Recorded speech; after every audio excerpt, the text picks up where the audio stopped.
ITR free. ITR free. Artinya, 100% bebas dari komponen, teknologi, dan yang terpenting kontrol politik Amerika Serikat. Ini bukan permintaan biasa, ini harga mati.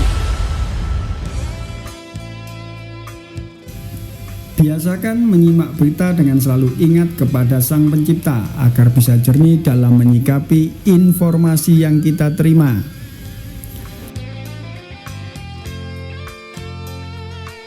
Memiliki kesepakatan untuk membuat joint venture yang penting antara perusahaan pertahanan strategis.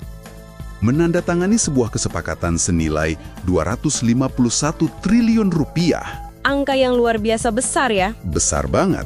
Dan itulah yang baru saja dilakukan Indonesia untuk 48 jet tempur siluman baru dari Turki yang namanya KEAN. Betul.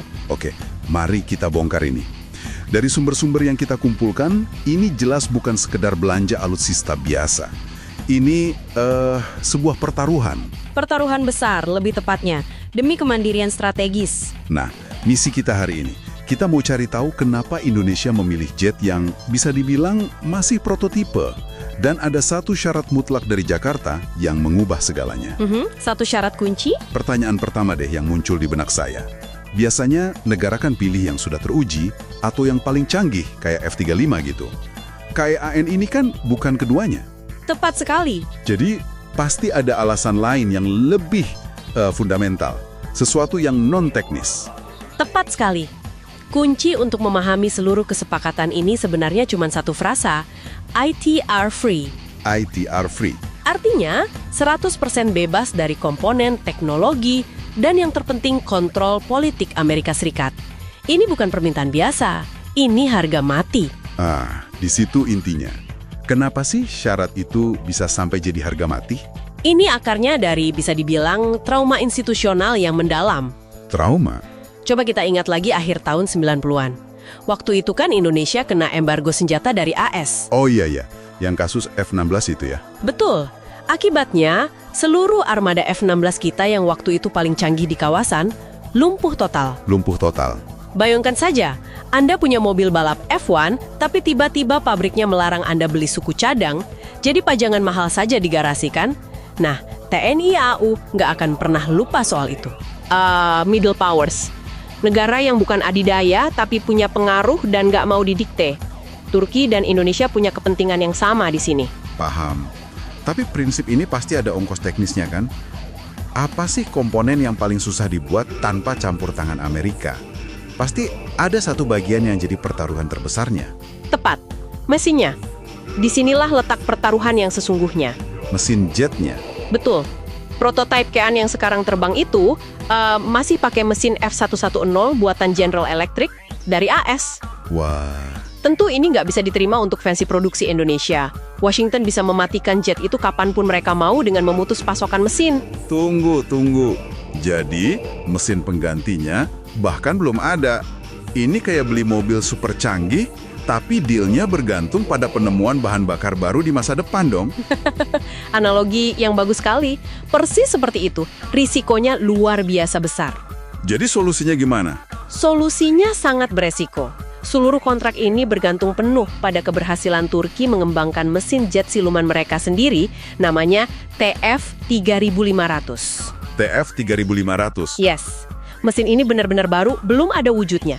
Rencananya baru akan diuji terbang tahun 2031. 2031?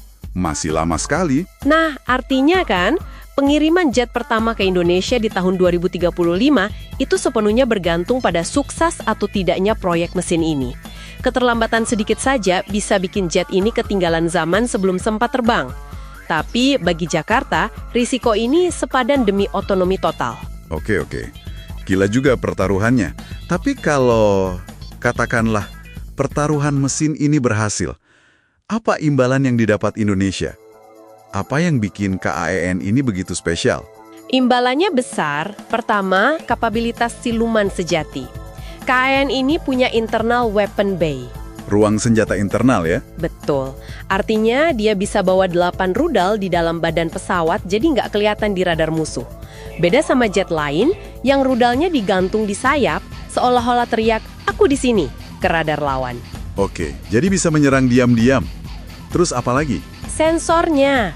Ada radar ASA yang ibaratnya mata elang, bisa melacak puluhan target sekaligus dengan presisi tinggi. Lalu ada IRST, sistem pasif yang bisa mendeteksi panas mesin jet musuh tanpa mereka sadar sedang diincar. Jadi semacam indera keenam buat pilot ya? Bisa dibilang begitu. Dan yang paling penting, PT Dirgantara Indonesia kita akan ikut produksi komponen kunci di Bandung. Jadi kita bukan lagi sekedar pelanggan, tapi jadi mitra di dalam pabrik. Nah, itu poin penting. Transfer teknologi. Tepat, kalau kita tarik ke gambaran lebih besar, KAAN ini akan jadi ujung tombak strategi pertahanan multisumber Indonesia. Maksudnya? Dia akan melengkapi Rafale dari Prancis dan KF-21 dari Korea Selatan. Ini menciptakan postur pertahanan berlapis yang tidak bergantung pada satu pemasok tunggal. Ini vital banget di tengah ketegangan di Laut Natuna Utara. Jadi kesimpulannya, kesepakatan KAAN ini lebih dari sekedar modernisasi. Ini sebuah pernyataan kemerdekaan strategis. Benar. Sebuah pertaruhan teknologi yang sangat berani untuk bertransformasi dari pembeli menjadi mitra pengembang. Tepat. Dan ini menggarisbawahi ketegangan utamanya. Di satu sisi ada janji kemandirian yang luar biasa, tapi di sisi lain ada resiko nyata bahwa teknologi intinya, yaitu mesin TF35000 itu, bisa gagal atau terlambat.